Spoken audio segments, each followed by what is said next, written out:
Was being overcharged on rent. She was there squatting. Is this your paycheck? That's Jerry's handwriting. So you're paying her under the table? Well, I guess so. That's all illegal. We got home and his things weren't in his room anymore. Power was shut off and they stopped letting us use the restroom and the shower. I have a severe case of IBS. Is there a bathroom in the loft? No, but there's a bathroom outside. Porta potty. Shame on you.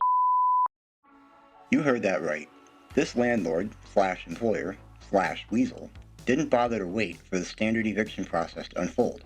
Instead, he packed up all the tenant and her son's stuff and relocated them to a loft on his property while they were at school and work. A loft that has no bathroom.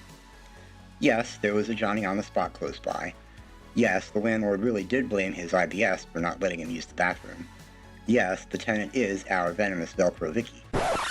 Wait, what? Yep, that's her. I dropped a video on Ms. Mott about a month ago in which she was given jail time, which is scheduled to begin this coming weekend. I left the link in the description, so watch that one next if you haven't seen it. I guess we know she's still in the jurisdiction, huh? That's not all either. The landlord sold her a car he now wants back, and he wants to keep the half she's already paid him. He also took the plates off the car hoping to get Ms. Mott pulled over, the car impounded, and returned to him. Maybe I get that part. After all, our Venomous Velcro Vicky has proven she doesn't know how to take no for an answer. Let's roll this. Herman Smoothie versus Victoria Mott. This is a joint hearing due to the fact that we are dealing with the same parties and some crossover issues. This is an eviction and a replevin, I believe, or a small claims action requesting a return of the car or money. All right. The court did receive a filing or something this morning that I had reviewed from you, Ms. Mott, where you're asking to change venues. There's a couple reasons why it's denied. One, you have no proper purpose or reasonable basis to ask to request to change venues in cases like this. Second, it's very untimely. And then again, according to Wisconsin statute 801.51, it's completely discretionary for the court. Unless there is a conflict of interest, there is none. And even to change venues, that wouldn't be possible. It would just be changing judges. So there's no proper reason to change venues to ask to go to Washburn County. My concern with that was just because of the recent history with my criminal. I feel like it's hard. No, that happens all the time. Okay. All the time. Okay. All right, so that is denied. And so we're here on Mr. Smoothie and Ms. Smoothie's claims against Ms. Mott. And so before we begin, I'm going to have all parties please stand, raise your right hand, and be sworn in. Again, we have same parties, somewhat overlapping issues, but not necessarily. Let's start with, we do have the eviction matter. So let's start with that. Your Honor, I have a question also. I thought at the last hearing with the replevin, you were dismissing that because we already had No, I small wasn't claims. dismissing it. I was just moving it to today. Oh, I didn't know you were joining them. Sorry. Yes, so that it can be heard Okay. today. Because I did hear some of it in the eviction matter, which at the time it was very weird, and it did not connect to the eviction at all. All right, Mr. Smoothie, we're going to start with the eviction matter. So this is your case, you have the burden. She's been evicted. I'm happy with it. I don't have anything further. Oh, so that's all you're asking for in the eviction? Oh, yes. Well, all right, then I'm dismissing the matter. Matter is dismissed. Even though I would like to counter. And I can hear your Okay. counterclaim, but I'm Yeah, dismissing okay. his Okay. eviction. All right, so then let's move on. You have a counterclaim, Ms. Mott. Let me find that. All right, Ms. Mott. So you just want me to present what I have? Would you like all the exhibits that I have for you? You present them when you want me to hear what they relate to. Okay, so I guess my background on the whole situation, because I know before I was never able to testify or anything. All of that went away. I wiped the slate clean with the last hearing because I knew that we would need far more time. Yep. And so we were out to start anew here today, but you are no longer in the place. And so the eviction is moot, but I will hear your counterclaim. That doesn't make, okay. What? That just doesn't make sense to me because I thought we were here, you know, and then there was the other claims in it, in my counterclaim. And now that, I don't know, it just doesn't make sense to me, sorry. You are out of the house, so Yep, I yep. cannot evict you unless you want an eviction on your record. I could do that. No, I'm that's what just I'm trying to saying. understand, sorry. His matter to evict you, gone. But you have a counterclaim in there, which I'm hearing right now. For money owed, okay. Well, because everything, sorry, I just gotta organize myself because everything I had was against, you know, to show where I was overcharged on rent and everything, so I guess. This is your time to present. If you believe that they or Mr. Smoody owes you money, this is your time to present that. Well, yeah, at least, can I approach? For the house, yes. Can I approach? These are exhibits. And you have a copy for Mr. Smoody? Yes, I do. Okay. So these are handwritten pay stubs from Mr. Smoody. So the whole entire situation, I was being overcharged on rent. And so I also have emails that correspond and state, and I brought in blank calendar, so it's a little easier to follow along with what I paid and where I paid. And that's the whole issue arose because I was being overcharged on rent. So I used to work for them. In the beginning, in March, I first confronted Jerry about it. I'm gonna approach again. That's where I first brought up that he was overcharging me on rent because I had made an $800 deposit February 19th. And so that covers 8 weeks of rent. At that point, I was only 2 weeks behind. So with it being 2 weeks behind, there's still 6 weeks. Okay. They, I know nothing about any agreement that you have, so I don't know if the rent was supposed to be $800 a month. it was $100 a week. That's what you have to tell me. Okay, sorry. I need to know who, where, what, when, and why. That's it. So our agreement was I would pay $100 a week and I paid half of the utilities from September until May 5th when I quit working for them. I quit working for them because I was being overcharged on rent and brought the issue up multiple times to Jerry, which he continued to just take $100 out of my paychecks, which are on those handwritten pay stubs. I was in the process of purchasing a car from them. So the remainder of my paycheck outside of that $100 a week, he would take towards the car. And I know on those exhibits, it says loan, but it was actually for the car.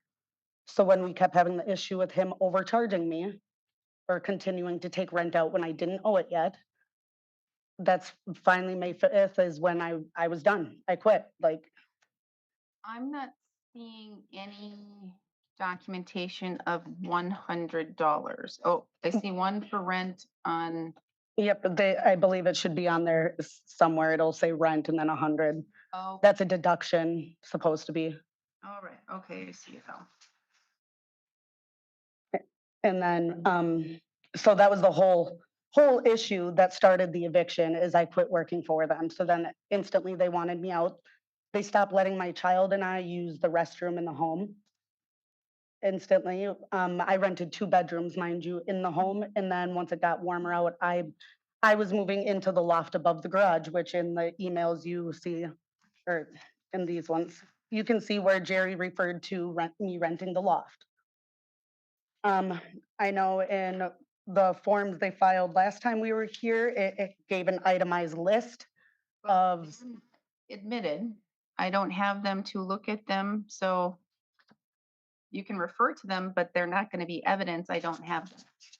so I guess all I can say then is since I stopped working for them, clearly they were taking more money and then we started the eviction process. I didn't feel comfortable handing them more money at that point for the car. I acknowledge that, yes, I did under those still owe them $950 for the car, which I am aware of. Like, I've never said that I didn't. I just wasn't comfortable handing them more money when there was this dispute about how in the first claims with these that aren't here now, they were saying that I owed all this other, like, they came up with all these other things that I owed for when I, didn't. Ms. Mott, I know that this is causing you to be a little bit anxious Mhm. because that's what court does to people. Um, Take a breath, and I need to hear everything from the start to the finish. Right now, I'm just getting a whirlwind of things said, so it's a bit confusing. Right now, I'm just trying to concentrate on the rent, and if you say that you've overpaid. So I would need to know from the first month you've moved in, if it was paid, if it wasn't, if more was taken out, if more wasn't, and where you are on that as it relates to the rent and the utilities only. Well, by the time that I moved out after the eviction, that was pretty much through when I was overpaid on, in that sense, if that makes sense. It does not. So even though I quit May 5th, I was still okay on rent for 4 or 5 more weeks. There were 6 other payments out, that they took out of my check, even though I had that $800 in there. Instantly, they started charging me the $100 out of my paycheck. So How much do you think you've overpaid in rent? Not talking about the car. How much do you think you've overpaid in rent? by the time when I quit, by that point, or by the time I moved out, When you moved out, because that's where we're going to. 2 weeks I still had left. So you believe that they owe you $200, that you've overpaid $200. Yep, and then they packed mine and my child's room up before the eviction was even started, and I have video evidence for that. I need one thing at a time. Where can you show me that you've overpaid $200? Well, now it's just kind of hearsay, just because we're so far past the eviction. But if you, Hearsay is a statement of somebody else, not the person. So, I just need to know if you have documentation to show that you paid rent, that you have your pay stubs that show that, or in his handwritten thing, because I'm not understanding. I'm seeing April 11th paid. That's the only date I'm seeing on this ledger. Otherwise, I see no date. I know and I brought that issue up to Jerry as well, because I didn't like that there weren't dates on them either. They're handwritten. Where are my taxes that were taken out of it? Can I approach, please? Yes. All right, back to, well, before we begin with you bringing me up to speed so I know how each thing connects. Mr. Smoody, as it relates to rent only, Right. just rent. Can I approach? So Think so? it's not your time to testify right Oh, now. I'm sorry. As it relates to rent only, do Yes. you believe that Ms. Mott overpaid $200, or do you contest that? Absolutely not. I contest that. Okay. All right. So Ms. Mott, now you can show me how it adds up that you paid $200 more and you moved out, I believe it said June 27th. I moved out June 10th, and I have body cam footage of me there with the U-Haul and a statement that Jerry made to the officer, because they took the plates off my car. And the original agreement was, when I purchased the car, that I paid the insurance, which is listed on those pay stubs as well, the insurance payments. Oh, so you're saying you paid through to June 27th. That's what you're Yep. saying. Okay. And I moved out, well, the eviction hearing was June 5th, I believe. And so I moved out June 10th, because that's when I was able to get a U-Haul in return to get everything out in one foul swoop. Okay. So what I just need to know is I need you to show me with your paycheck that he deducted money. When he wrote the rent 100, that means that's a deduction according to him. So Is this your paycheck? those are my pay stubs. Yes, those are what I got for pay stubs. Correct. And that's Jerry's, In any way, shape, or form. that's Jerry's handwriting And this is for working at a restaurant? at their cafe. Yes. A handwritten. Thank you. And then he would take the car payments out of there as well. So just Mr. Smoody, you didn't give real paychecks that showed deductions, like legitimate deductions and taxes and all of those things? I did not to Tori because she owed me the money, so I was just taking the cash as she worked. My other employees could get paychecks. So you're paying her under the table? Well, I guess so. So she didn't have to claim it either? So you didn't have to claim paying an employee and she didn't have to claim getting the income? I guess so. That's all illegal. On both ends, it's illegal. And my current employer, she had helped me out with money for other things. And I still get a pay stub. She takes it as a deduction on my pay stub. I get, you know what I mean? I'm already gonna tell you, I don't, with regards to the payment of your wages as well as the documentation of the rent, nobody has any proof. This shows me nothing because there are no dates. There's nothing, there's only one date of April 11th. Otherwise, I have no dates. I have no real confirmation that any money was paid or taken out. This could be from 2024. The only date that resembles a date or numbers that resemble a date is 4/11. And I wrote that just guesstimating, trying to figure out, Again, I, Mm. I'll receive exhibit 1 because it's in Mr. Smoody's handwriting, but I'm gonna tell you, it tells me absolutely nothing, so it doesn't confirm, deny, anything like that. So it's useless. So I guess I don't So know. I had anticipated this going totally different with the, original, and I have everything broke down for that. So it's hard for me to like backtrack on everything, if that makes sense.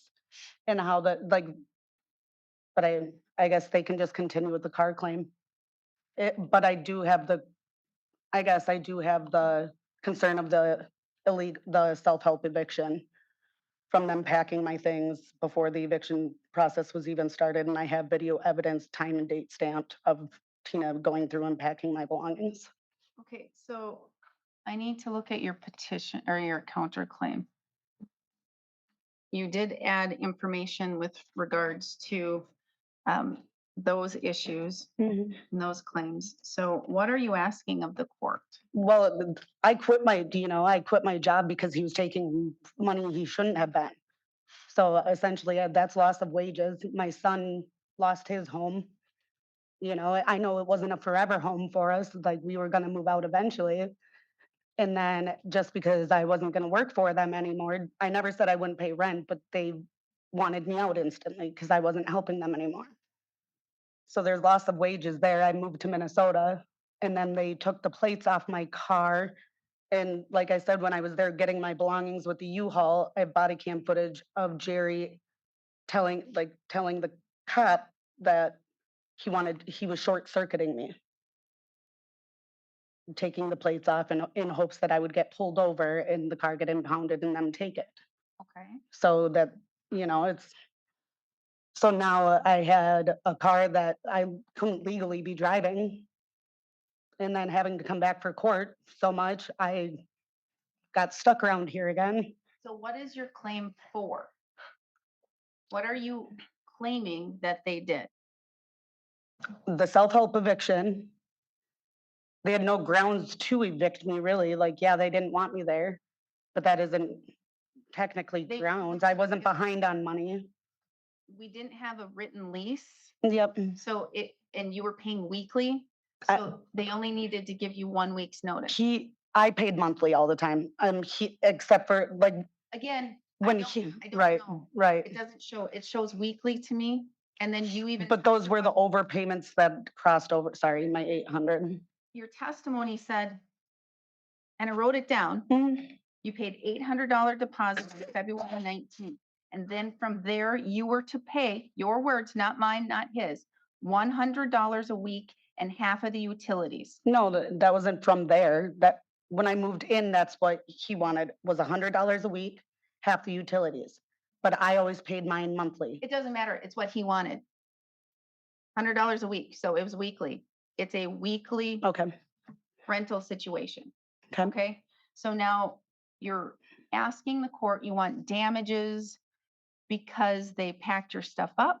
Mine, they kicked my son out of his room before the eviction process even started. That's not legal.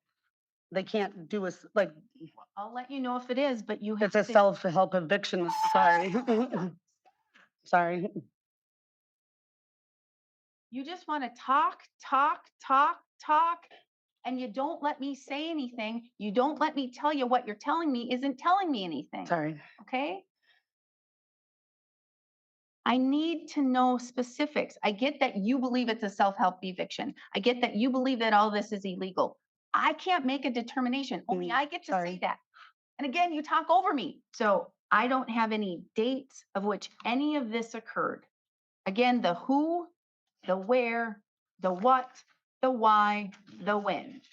The when would be May 16th, 2025 is when she was going through my room. I don't know how to get it to play on this, like to transfer it over. I would have to, I have to give you permission to do that. Okay, could I do that, First, I please? need to, you need to tell me what it is you want to play. I want to play a video of Tina packing my belongings before the eviction was filed. All right. And so you're all hooked up, I correct? think so, yes. Yeah, we're just gonna have you pick up and swap sides because we're having issues. All right, so when you're all plugged in, let me know. So here's a video. I don't, oh, I think it's playing a different video. Just a moment. Yep, that's Mr. Smuty talking to the officer about short circuiting me with my car. I guess I'll play this first since it's up and playing. Sorry for the What am I watching? confusing. This is the body cam footage from the day I went and got my belongings and them making me give the plates off my car in order to get my belongings. It's hard to hear, I guess. Sorry. Well, she no, as long if you have the title, she can't. I mean, she ain't gonna be able to go and do it. I mean, you don't need plates to get it titled. You have to have the title to get it titled. Right, that's what I'm talking Yeah. about. I have the title, Yeah, she ain't gonna be able to do nothing. yeah, so she can't take the car, and if she drives it, Well, if she drives it, she'll get stopped with no plates. But I mean, she can take it wherever she wants with no plates. I mean, it's not. it doesn't matter then if she gets stopped. If she gets stopped, what, they tow it then somewhere? Well, they may or they may just give her a ticket and say get it registered. So And she has no way of getting it registered. yeah, with no title. Yep. So So by getting the plates, I'm short circuiting. I mean, several people drive around with no plates on it. Yeah. I mean, they eventually get stopped and get tickets, but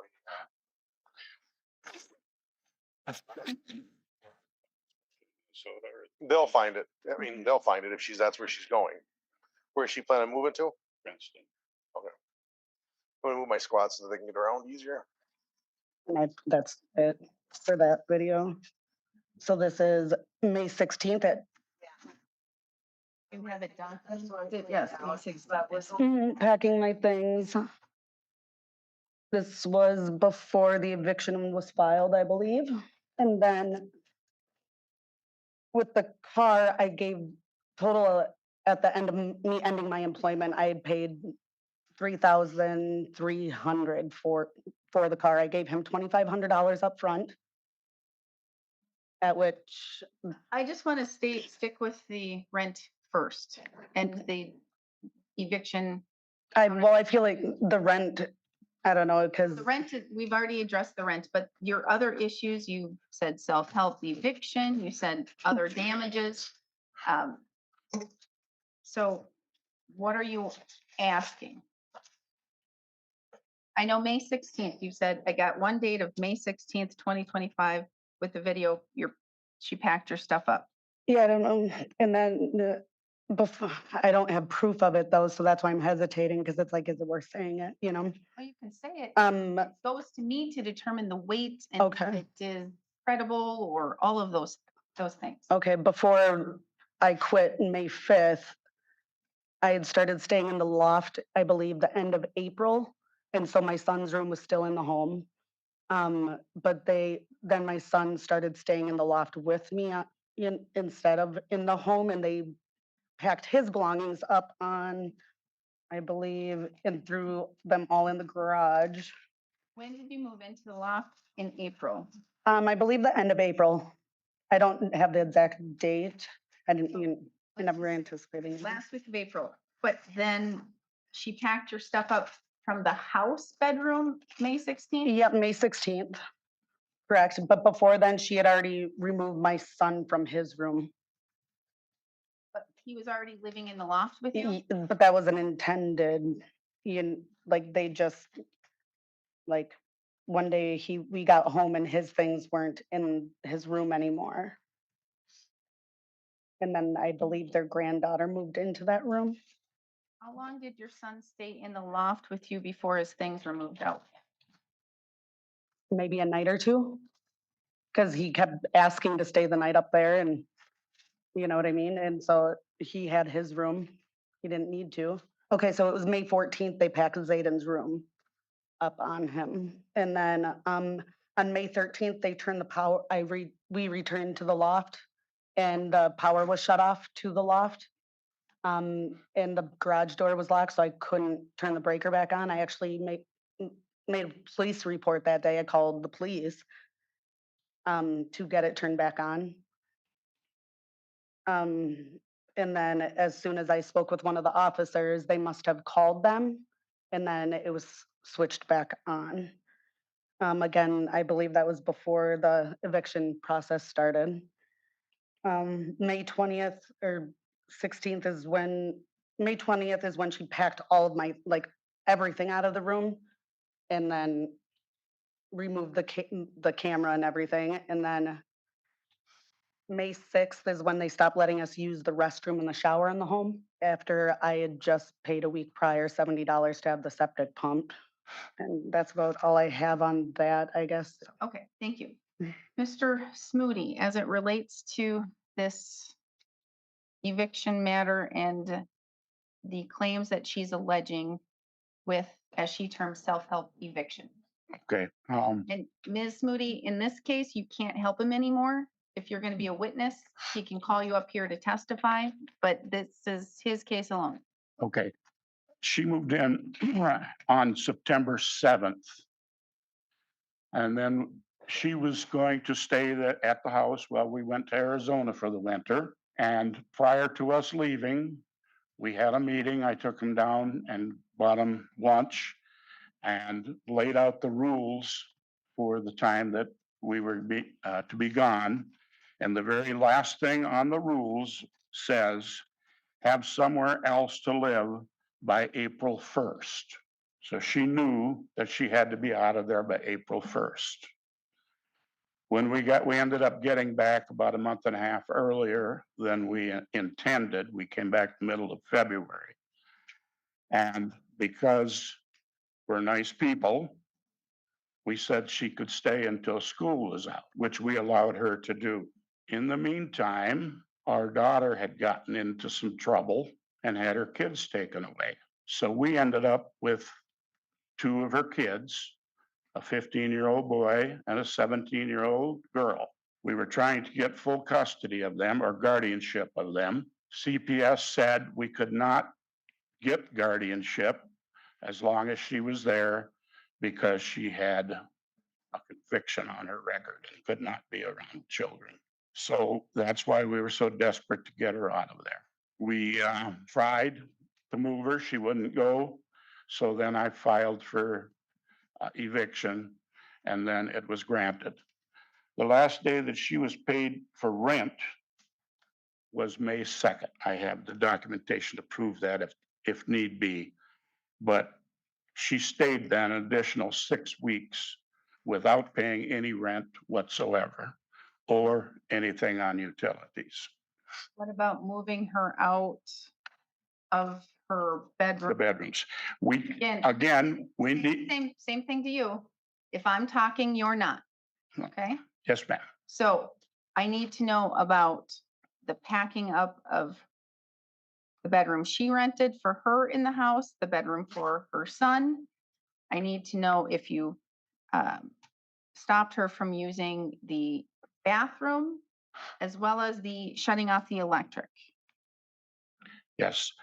So the original agreement was she only was gonna have one bedroom. She was supposed to be in there with her son. Well, then it ended up her boyfriend moved in there and then she moved in and we didn't charge her anything extra for the second bedroom. We were desperate to have a place for our grandchildren to stay. They were having to share a loft of, 17-year-old girl, 15-year-old boy sharing a loft. Well, teenagers like some privacy. So we really needed the room. So I called the deputy sheriff out and asked him what I could do about it while the eviction, while we were waiting for court to get her evicted. He said, No, can't tell me what he said. And I'm going to tell you, not only is that hearsay, he's not a lawyer. we were told to take pictures. Tell me what anyone told you Okay. to do. You can tell me what you did. Okay. We took pictures and documented everything and then packed it up and moved it out to the garage so that we would have those bedrooms available for our grandchildren. Did you talk with Miss Mott? Yes, I actually have it in writing, but I didn't make copies. But where I told her that she had to get her stuff out, and I verbally told her a dozen times or more. When? Every day, I would tell her, Tori, you need to pack up, you need to get your stuff out of here. I need these rooms. What Like- date?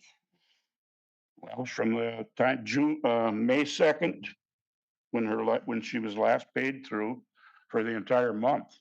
I was trying to get her out for more than a month. I was trying to get her out of there.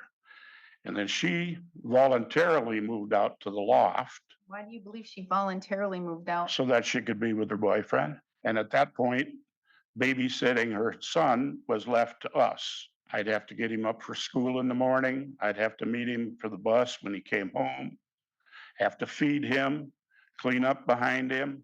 That went on for over a month. So tell me about this loft and the discussion to have her move out to the loft. Well, all I know is that she voluntarily moved out there, that I did not tell her she had to or could to. I didn't want her in the loft, to be honest. I wanted her gone. So then school was done on May 2nd? In that general vicinity, yes. Whose school? You said she could School- stay until the school was over. Are you talking about, was she in school? Her son was, Her son, when her son got to school. but you told her after you got back in mid-February that she could stay until school was done. Her son's school was done, correct? That's correct. So we basically extended her another month. She was supposed to be out April 1st. We let her stay all of April. So you didn't tell her she had to go to the loft. You believe she just made that choice. I know that for a fact, yes. I would not have told her I didn't want her in the loft, so I would not have told her to go there. And she was well aware of CPS and the situation that we were with. About CPS, because you don't have a CPS worker to testify. Okay. So I have nothing to go off of anything that would, Okay, Your Honor. to that matter. Okay. All right, is that all you would like me to know on, what about the electricity? Okay, the sheriff showed up at my place. And so we went into the garage. I built that garage, so I know the garage. There's 8 breakers in that garage, electrical breakers. And she had overloaded one of the circuits upstairs. We went up there and saw she had an air conditioner. It was a really hot day. Air conditioner, 2 fans and some other stuff all plugged into one circuit. So the sheriff unplugged one of the fans. And then I put the breaker back on and it stayed on. I did not intentionally turn it off. It was her fault for overloading a breaker. Right. Did you tell her not to do that? That she would overload a breaker if she used it all in one circuit? I didn't tell her up front, but I mean, that's common sense, I think. Maybe common sense for you, maybe common sense for me, because that's how my parents raised me, but some people aren't raised the same way. So they don't know about electricity, they don't know about breakers, they don't know about circuits, they don't know about sockets. I understand. And I also didn't want her in the loft. So, I wouldn't have given her instructions at all. She was there squatting illegally. Again, I'm going to tell you, I get to make that legal decision, not you. Okay. Yes, Your Honor. And I'm hearing all of the facts so I can make that kind of decision. You can't help him, Miss Moody. This is not your case. Not saying You can't point, you can't touch, you can't whisper, you can't. It's his case. Doing anything. I'll get to you when I have a question. All right. So what about the restroom situation? I'm sorry. The restroom, the bathroom. Well, once they were out of there, I have a severe case of IBS, and my family works with me on that. I have a little bit of a notice if there's a possibility I'm gonna have to. Again, you're going to give me excuses as to why a landlord withheld the bathroom. That's not an. She was already out. She was in the loft. She was no longer in the Is house. there a bathroom in the loft? No, but there's a bathroom outside. There's a porta potty. Porta potty. Is there a shower? No, Okay. So you withheld restroom facilities, including the ability to be able to clean herself and her son because you have IBS. Yes? yes. All right. All right. So I have one question. Yes.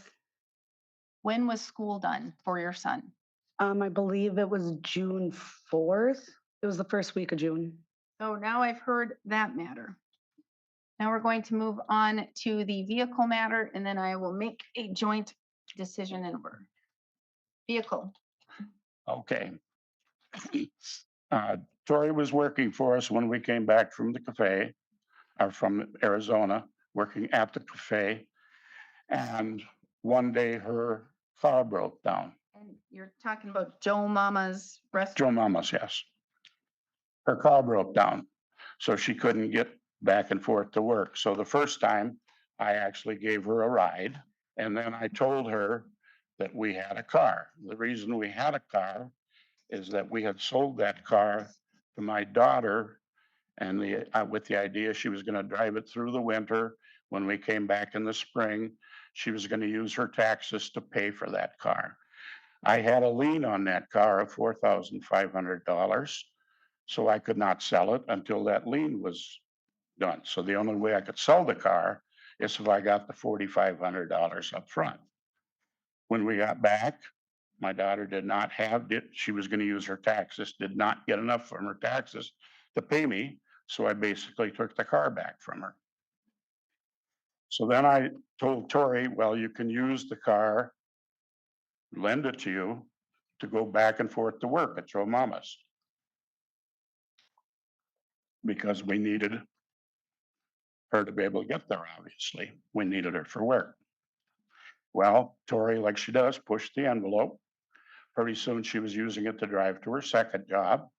Then she was using it to drive to Rice Lake to go shopping, and she was just generally using it. So I went to her and told her, Tori, the deal was you were supposed to only get it to drive back and forth to work. And then she inquired about buying it. And I said, the only way I can sell it is if I get $4,500 up front, because I can't get the title to sign it over to you until I have $4,500. She said, oh, I've got that.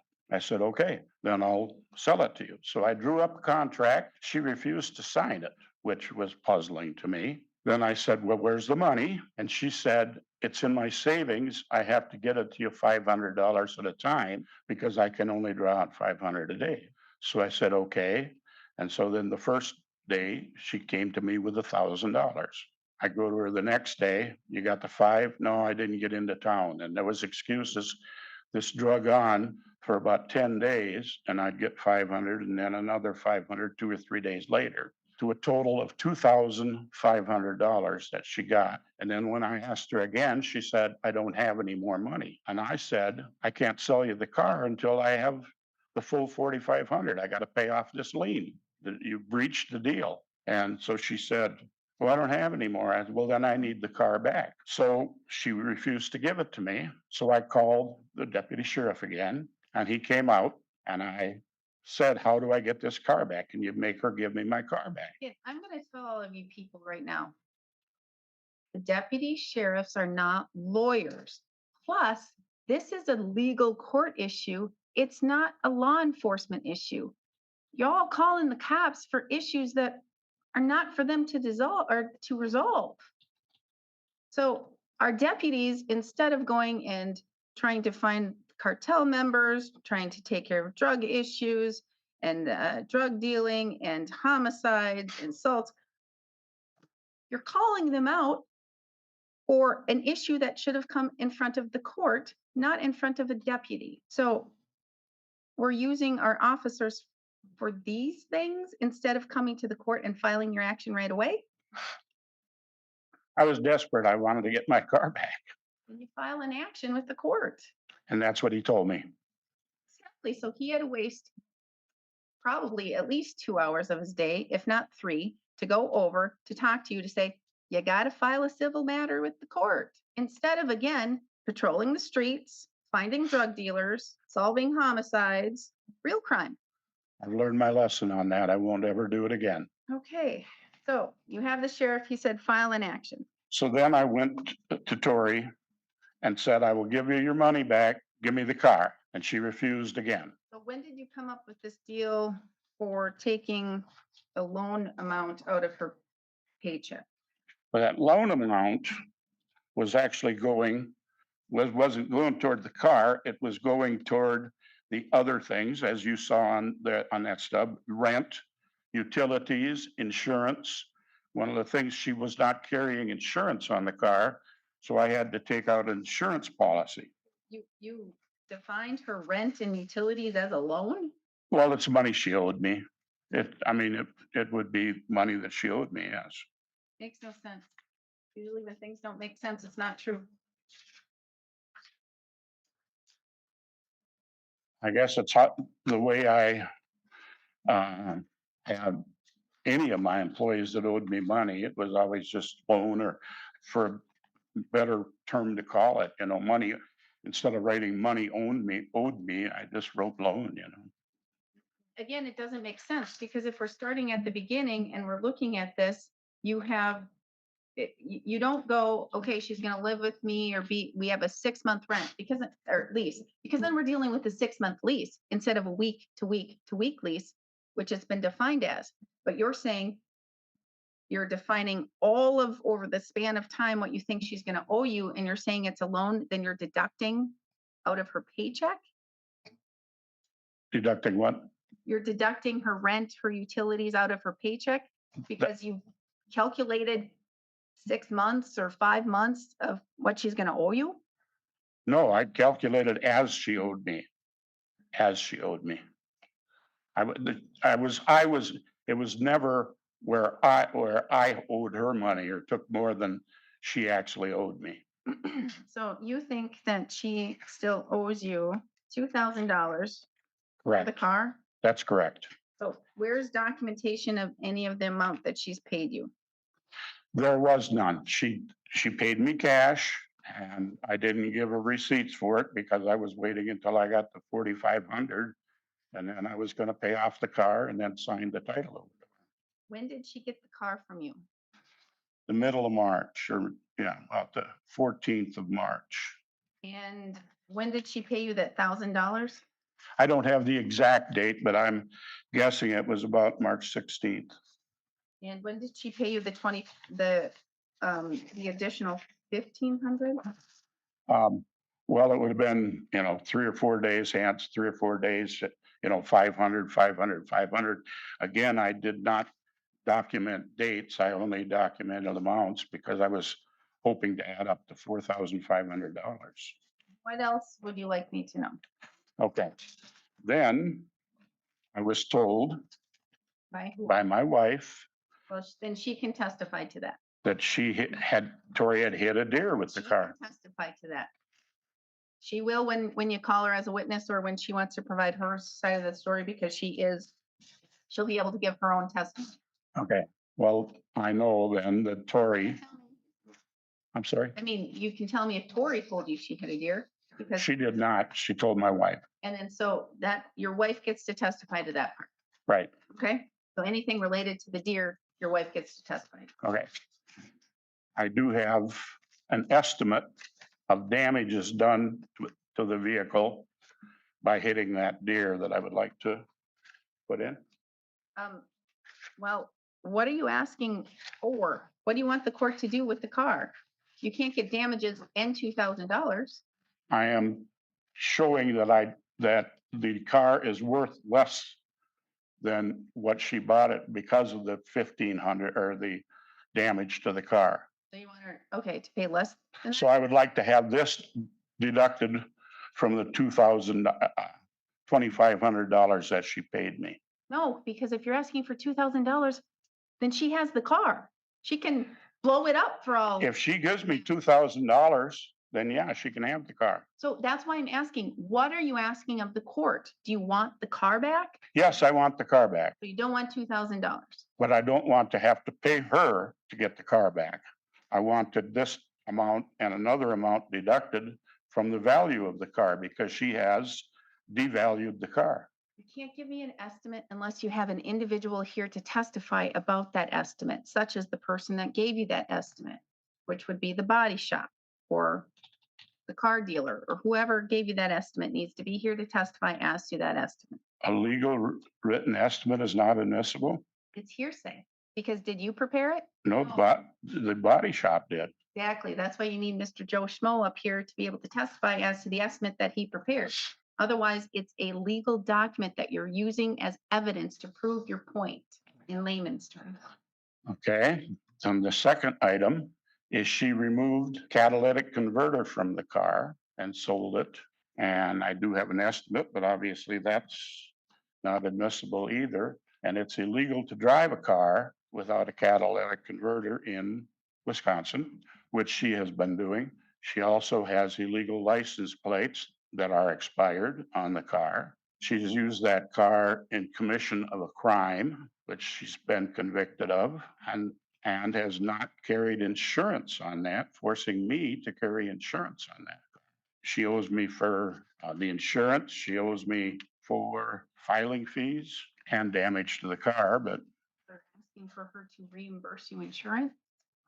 reimbursed insurance, reimbursed filing fees, plus when she left Joe Mama's, she did not turn in her keys, said she wouldn't turn in the keys until the rent was resolved. So I sent her a note, which I have a copy of, and a copy saying that I gave her a date and said that I was gonna have to change the locks and charge her for that. So I did, and it cost me $300 to change the locks on all the buildings at Joe Mama's. Here's the deal, Your Honor. Tori and I were friends. I have many reasons to hate her, but I don't. My only objective is to get our car back. I have not slept for the 7 months that it's taken me to get this back because I'm concerned that she's gonna go out and kill somebody in that car, and the car is still in our name, and I would be liable for it. I don't want to bury her. She's got enough problems now. I don't want to claim on finances or anything. I just want my car back, and I don't want to have to pay to get it back. That's my situation now. I don't want to bury her in debt or with all this. Just give me my car back, please. All right, Ms. Moody, now you can provide some testimony or other information that perhaps you don't believe Mr. Smoody was able to present to the court, your take of the case. Main thing about the car is the license plates I had on that vehicle were personalized. I don't believe I can transfer a personalized plate to someone else. And you have them, right? You took them off? Yes, I don't know an exact date. It after she purchased the car that she had told me. It was a couple weeks after that, about a week after she had it, she had hit a deer with it. And so I did document the damage. It was on the front fender on the passenger side. Nothing real major, but fact of the matter, it was still damaged. Anyone have pictures? We do. Right, if you want to get them admitted, please. Ms. Mott, have you seen the pictures? I have not. If you want to come up here and take a look first before I get them. And then as far as the catalytic converter goes, I had a customer that would come in occasionally that was friends with Tori, helped her work on a car in, Tell me what he said you can't. okay. Then nothing. All right. Ms. Mott, Yes. it is now your time to present your case. So I just want to start off by my car wasn't broken down when I started driving the Explorer. I handed them money before I ever got the keys. My boyfriend went and got the Explorer from his daughter with him and then brought it to the home. Mind you, I have to get to and from work. There was never an agreement for me to use the car. I gave them money first.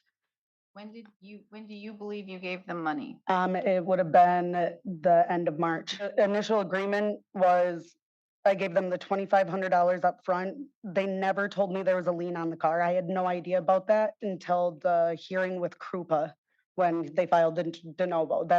Was the first time I heard anything about a lien being on the car.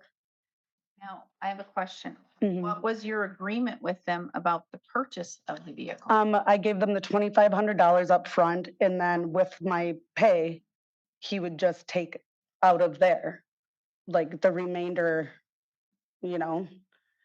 And so, which I was fine with, because then it guaranteed that it was getting paid off. And there was never an issue with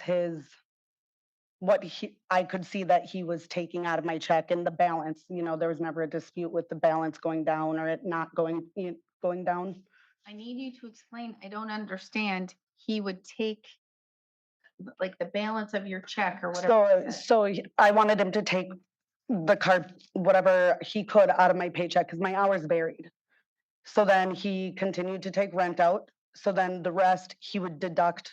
So like most of the time during 1 week, I'd get like a $7 paycheck because the remainder after $100 would go towards the car. And then that's when I started disputing him continuing to take rent out of my check because again, that could have gone towards the car and I could have had that paid off sooner. Because from my calculations, I didn't owe rent. I need to know where it says on what you're saying is your paycheck, which is Yeah. not at all a legal paycheck, where it says that a loan amount is being deducted. So where it says loan and that balance keeps going down, that was the car. He's referring, so it doesn't specifically show like minus or anything, which is frustrating so that's when the numbers just keep going down and you have to actually like look at them to see what was taken out. That's why I need you to explain it to me because I'm looking at Okay, it just a and it second. makes no sense. Okay, just a second. Let me pull the originals out. And again, there was never dates written on these, and so which I was frustrated about because how do I know what dates I'm being paid for? But so where one of them says it starts with Tuesday 9 at 15, and then the loan balance starts at 1,800 there. Okay. Okay. Explain. So for my understanding, I owed 2,000 before he wrote this. So the 2,000 or the 200 went towards the car. So now my loan balance would be 1,800 or the car balance. But I'm seeing a total of 277. Again, he didn't draw it out like and deduct. So then if you go to where the balance goes down to 1,680, again, it doesn't show, but the math is correct between the two stubs, if that makes sense. That one, he took 270 for it, I believe. 182, I don't recall. I don't know, because I was just as confused, honestly, and frustrated.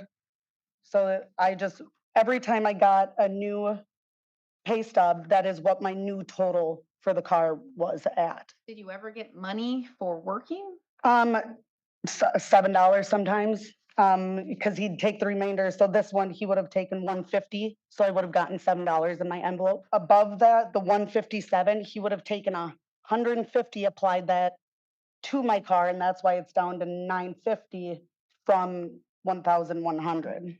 Where does it say you got anything in an envelope? Well, that's what he would give me these in. It would be in an envelope with a couple dollars, like individually. That was my paid check in an envelope every week. Is his handwritten hours. And so the only dispute like that we ever ran into was when he continued to take rent out, and I was already paid on rent. And again, that's the whole reason why I quit, because I'm not going to let you keep taking money I don't owe you yet. It would have been different had he applied it to the car, so I could have just gotten that paid off. I believed and I could show that I'm paid through these weeks on rent and you continue to take it out of my check every week. That's where, and so as soon as I quit, that is when all hell broke loose. And they wanted me out, they wanted my car, you know, And so. none of this makes sense. This is the worst documentation that I've seen in a very long time. It So- makes no sense. No, so my understanding was, yes, I did. The remaining balance of what I owed for the car was $950. I never said I didn't, nothing, but then we started going to court and with our current situation and my disputing him taking more money he should have, I didn't trust giving him more money at that time until we were through this process.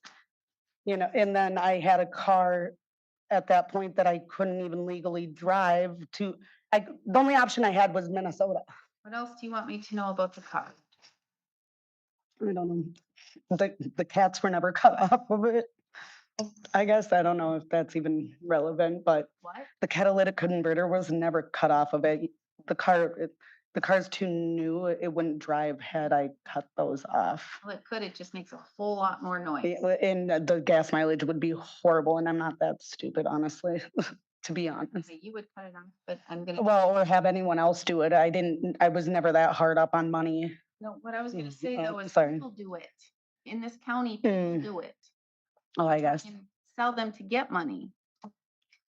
So I'm not saying it didn't happen. I'm not saying it's not on there, and I'm not saying that you did it or had anyone do it.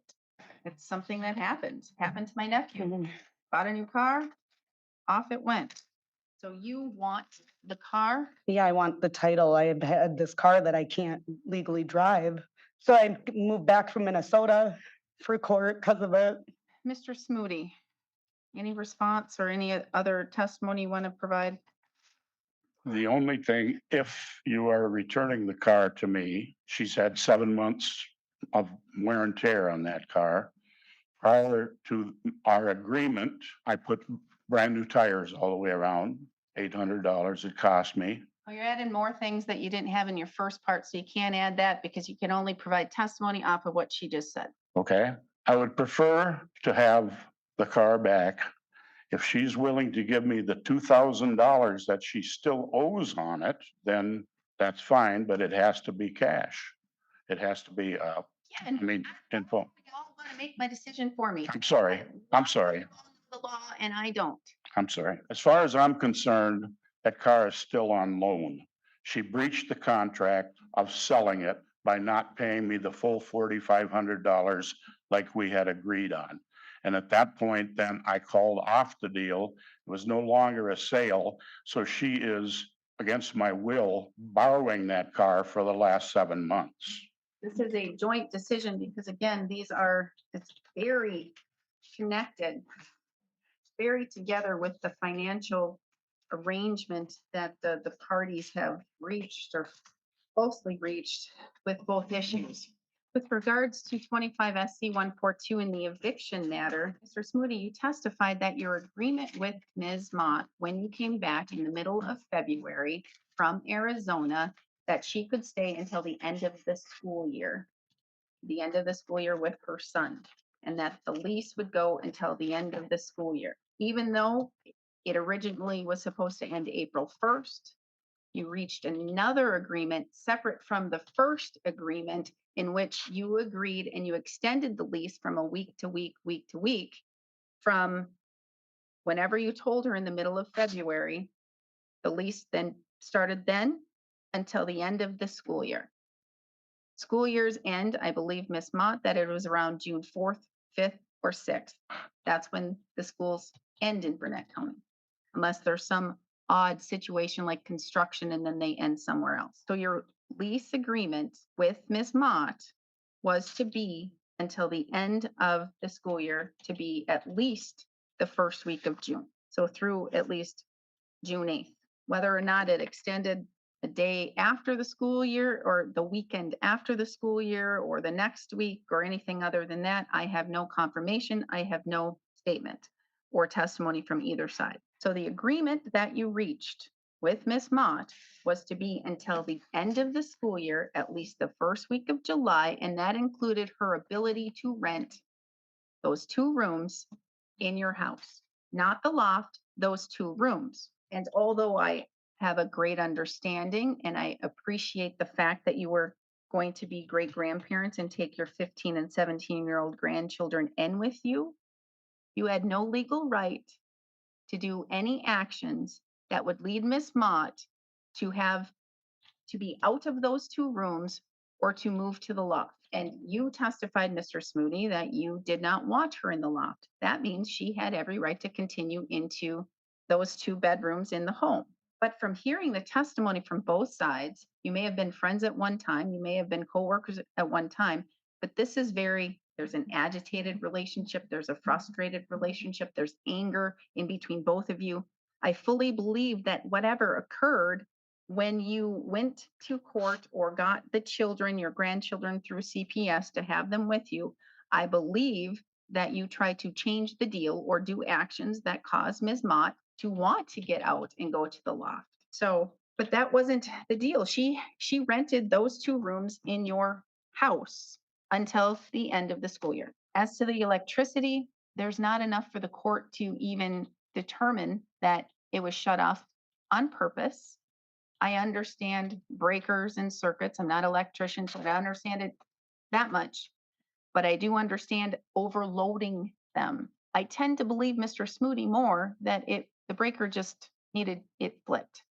But as to the bathroom, you had no legal right to restrict her or her son from using the restroom, from using a shower, from using those types of things that she had a lease for, an oral lease for, until the end of the school year. You couldn't do that. Not only is it inhuman, it's awful and terrible and illegal. You can't do that. You were a landlord, you rented rooms. You could not do that. You made it uninhabitable. You made it a terrible living situation for Ms. Mott and her son. You can't do that. And the fact that there's a porta potty, shame on you. That is awful. When we go to the vehicle and we look at the car, again, pay stubs, not legal pay stubs, make no sense. But they make enough sense in hearing the testimony from both sides where the court can go off of it and make a determination and make a judgment and decision based upon these to the best of my ability. You have rent written on there as a deduction from the hours she worked. Then you have a loan amount. This loan amount keeps going down. On a separate entry, you have another deduction for insurance. And there, her balance of her pay stub that week was to be $87. And underneath it, you say $80 to the car. Ms. Mott testified that some weeks she received only $7 in her envelope. I believe that's accurate and true. And I believe that your pay stubs, again, if you call them that, not only reflects a deduction for rent from the pay, a deduction of insurance, but a deduction from the car loan. And in looking at these 3 pages, it starts at $1,800. You testified that she owed you $2,000 to finish paying off that vehicle, $2,000. Then you look at the first pay stub and it deducts like her total of hours and her wages is $377. You deduct the $100 for the rent, there's $277. The loan balance now says $1,800. The court then presumes and can follow based upon the testimony of Ms. Mott that she received $77 in her envelope that week.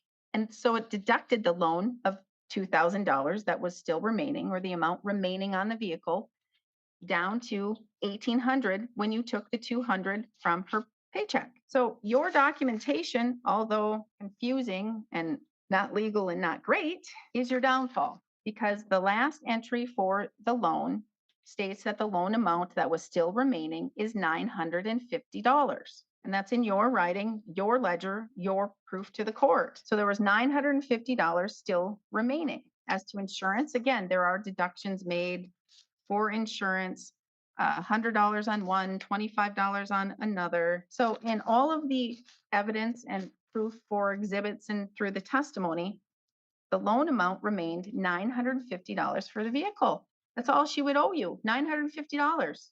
But I'm going to tell you the terrible actions that you did as a landlord, as well as a human being. I'm ordering that Ms. Mott have $950. You owe her $950. So that wipes out the loan of the car. That wipes out any money she owes you. You must turn over the title to Ms. Mott. The damage is hers and hers to take care of. If there's not a catalytic converter, that's hers and hers to deal with. She owns the car. She owes you no money. You owe her no money. But she has a right to have that title and to have that title within 10 days. And it must be transferred immediately to your name because the law says, I believe within, I think it says 30 days, but I can't recall off the top of my head. You must get it in your name immediately. You must have it insured immediately because that is the law. And then you will get your plates through the mail, but you'll get a temporary plate. So you have the title with you today. Yes, I do. All right, then just sign it over and we'll take care of it today. For 6 weeks' rent that she never paid. You didn't ask for that, Mr. Smooty. You asked for no damages in your eviction. So you get no damages. That's why. If you have legal questions, you must talk to a lawyer. Is there still a lien on the title? No, Your Honor. No, there is not. All right, so that handles that situation.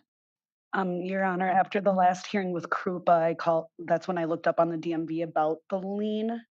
And when I called the bank that the lien was under, they said that they should have a release of lien form to hand me, but, or maybe it's just the title now, if they got that in time, I'm not quite sure. I just wanna I've got it. make sure my bases are covered. All right, then the release of lien and the title must be presented. You have both of them.